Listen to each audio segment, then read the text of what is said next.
नौजवानों को 1 करोड़ रोजगार दें, नौकरी दें। हमें पूरा विश्वास है विजय चौधरी वाला देश की जनता, खासतौर से बिहार की जनता हम लोगों को आशीर्वाद देगी ताकि 1 करोड़ नौजवानों को हम लोग सरकारी नौकरी दें। भी बताया कि 1 करोड़ लोगों को रोजगार देने के नाम पर जमीन कितना लेंगे। आज पहली बार आपको मौका नहीं मिला है ये सब करने का। आपके पास आप ही के परिवार से 2 सदस्य बिहार के मुख्यमंत्री रह चुके हैं।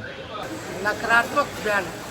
हम लोग आशावादी लोग हैं, पॉजिटिव लोग हैं, कमिटेड लोग हैं। जो कहते हैं वो हम लोग करके दिखाते हैं और पूरी तरीके से तो मालूम होना चाहिए। जब हम लोगों के साथ थे तो हमको तो धन्यवाद देते हैं। आप फ्रेम क्यों नहीं मिल करके हम लोग जो है देश के नौजवानों को 1 करोड़ रोजगार दें, नौकरी दें। हमें पूरा विश्वास है विजय चौधरी वाला देश की जनता, खासतौर से बिहार की जनता हम लोगों को आशीर्वाद देगी ताकि 1 करोड़ नौजवानों को हम लोग सरकारी नौकरी दें। विजय चौधरी कह रहे हैं कि 1 करोड़ क्यों कर रहे हैं, 20 करोड़ देना चाहिए। मोदी जी का बुराई कर रहे हैं। 20 करोड़ 10 साल में 20 करोड़ समझते नहीं है आप। वो तो बोलते बोलते क्या बोल गए, तो मोदी जी का हिसाब मांग रहे हैं। नहीं बताया कि 1 करोड़ लोगों को रोजगार देने के नाम पर जमीन कितना लेंगे। जमीन लेने की तैयारी है। लालू प्रसाद जी का पूरा परिवार सिर्फ और सिर्फ भ्रष्टाचार कर सकता है और भ्रष्टाचार के लिए एक पूरी तरह रोड मैप बनाया है कि 1 करोड़ नौजवानों को सपना दिखाकर उनके जमीनों को कैसे लिखवाना है। 1 करोड़ लोगों को नौकरी देंगे। अग्निवीर समाप्त होगा।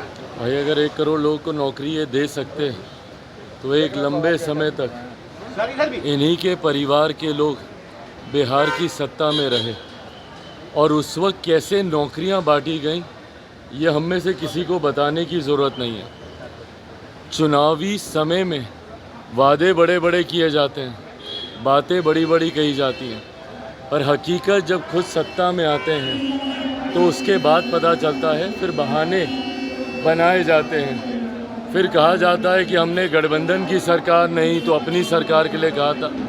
ये तमाम बातें कही जाती हैं। हकीकत है आज की तारीख में ये लोकसभा के चुनाव हो रहे हैं और लोकसभा के चुनाव में बिहार की जनता ये मन बना चुकी है कि पुनः तीसरी बार मौजूदा प्रधानमंत्री जी को ही देश का प्रधानमंत्री बनाना है।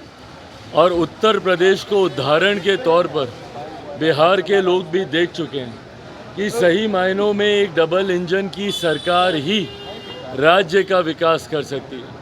आज एक लंबे समय के बाद बिहार को ये डबल इंजन की सरकार मिली है। ऐसे में हर एक बिहारी इसको बरकरार रखना चाहता है और इसकी शुरुआत बिहार की 40 सीटें जीतकर 400 पार का जो लक्ष्य है उसके लिए संकल्पित है। रक्षाबंधन पे गरीब परिवार की महिलाओं को 1 लाख देने की बात तेजस्वी ने कही है। भाई मैं बार मैं ये बात कह रहा हूँ, आज पहली बार आपको मौका नहीं मिला है ये सब करने का। आपके पास आप ही के परिवार से 2 सदस्य बिहार के मुख्यमंत्री रह चुके हैं। ये लंबा समय आपके पास था। अगर ये तमाम वादे तब पूरे कर लिए जाते तो संभवतः आज बिहार एक पिछड़ा राज्य नहीं कहलाता। तो ये सबको समझ में आ रहा है कि भैया खाने के दांत कौन से हैं और दिखाने के दांत कौन से हैं।